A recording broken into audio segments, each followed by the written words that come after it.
We're currently working with a client who we're doing some, I guess, financial planning for her wedding that she's going to have not this June, but the following June, 2025, about a year and a half from now.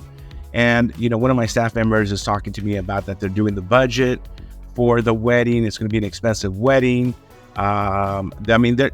They've spent a lot of time already in the last couple months creating the budget, looking at the numbers, taking a look at their savings, where they're putting the money where they're saving the money for their wedding.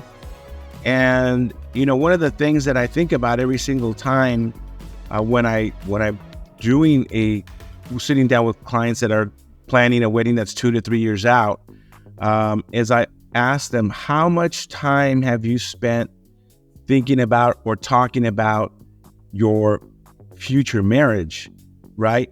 And so most of the time, clients will spend more time on preparing for a wedding than sitting down and preparing for a marriage. And that's really different. So I have a wonderful tool that I use that I will make accessible online. And then soon we're going to have, I'll have a little webinar on it. It's called the Values Conversation.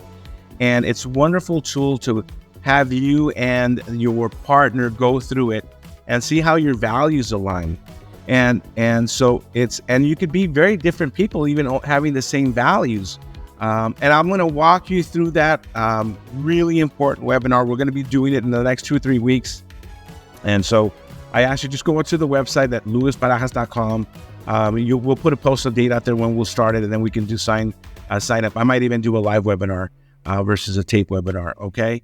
So think about your values, sit down and you should know your partner's FICO score. How much debt do they have? What are their spending habits? Do you want to have children or not?